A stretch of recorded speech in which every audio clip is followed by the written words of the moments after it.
Hello. പനിയും കാര്യങ്ങളൊക്കെ ആയതുകൊണ്ട് തന്നെ കുറച്ചൊന്ന് ലേറ്റ് ആയിട്ടാണ് എണീറ്റത്. പിന്നെ ഇത് ചായയും കുടിച്ചു ഇതൊക്കെ കഴിച്ച് ഇന്നത്തെ ദിവസം തുടങ്ങി. പിന്നെ രാവിലെ കഴിക്കേണ്ട ടാബ്ലറ്റ് ഉണ്ടായിരുന്നു, അതും കഴിച്ചു. പിന്നെ നമുക്ക് പനിയും കാര്യങ്ങളൊക്കെ ആണെങ്കിലും നമുക്ക് ചെയ്യേണ്ട കാര്യങ്ങൾ നമ്മൾ തന്നെ ചെയ്യണമല്ലോ. അങ്ങനെ ഇത് ജോലിയും കാര്യങ്ങളൊക്കെ ചെയ്ത് തീർത്ത ശേഷം കുറച്ച് ക്ലാസ്സൊക്കെ കൂടി നോട്ടൊക്കെ പ്രിപ്പയർ ചെയ്തു. അങ്ങനെ ഉച്ചയായപ്പോഴേക്ക് ഫുഡൊക്കെ കഴിച്ചു. അതൊക്കെ വെറുതെ കഴിക്കുന്നത്, കാരണം ഒരു ടേസ്റ്റും ഉണ്ടായിരുന്നില്ല. ഫുഡൊക്കെ കഴിച്ച് കഴിഞ്ഞിട്ട് ഒരു ടാബ്ലറ്റ് ഉച്ചയ്ക്കുണ്ടായിരുന്നു, അതും കഴിച്ചു. എന്നെ സംബന്ധിച്ച് 2025 എന്ന് പറയുന്നത് ഭയങ്കര ഫ്ലോപ്പ് ആയിട്ടുള്ള ഇയർ ആയിരുന്നു. അതുകൊണ്ട് തന്നെ 2026 കുറച്ച് മാറ്റങ്ങളൊക്കെ വരുത്തണമെന്ന് കരുതി ന്യൂ ഇയർ റെസൊല്യൂഷൻസും കാര്യങ്ങളൊക്കെ ഉണ്ടായിരുന്നു. അതിൽ പ്രധാനപ്പെട്ട ഒന്നായിരുന്നു ജേർണലിംഗ് ചെയ്യുക എന്നുള്ളത്.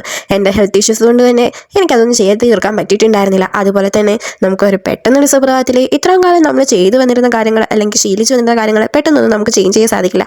പതിയെ പതിയെ മാറ്റങ്ങളൊക്കെ വരുത്താം. പിന്നെ അതുപോലെ തന്നെ എൻ്റെ ന്യൂ ഇയർ റെസൊല്യൂഷനിൽ പെട്ട ഒരു കാര്യമായിരുന്നു ബുക്ക് വായിക്കുക എന്നുള്ളത്. ഇത് ഞാൻ കഴിഞ്ഞ വർഷം ഒരു സെപ്റ്റംബറിൽ മേടിച്ച ബുക്കാണ്. ഇതുവരെയ്ക്ക് ഇത് വായിച്ചു തീർത്തിട്ടുണ്ടായിരുന്നില്ല. അപ്പോൾ ഏതായാലും കയ്യിലുള്ള ബുക്കുകൾ തീർത്തതിന് ശേഷം ഇനി ലൈബ്രറി പോയി പുതിയ ബുക്ക് എടുക്കാമെന്ന് ഞാൻ കരുതി. അപ്പോൾ ഇത്രയൊക്കെ ഉള്ളൂ. വീഡിയോ ഇഷ്ടപ്പെട്ട ഫോളോ ചെയ്യാൻ മറക്കണ്ട. ബൈ.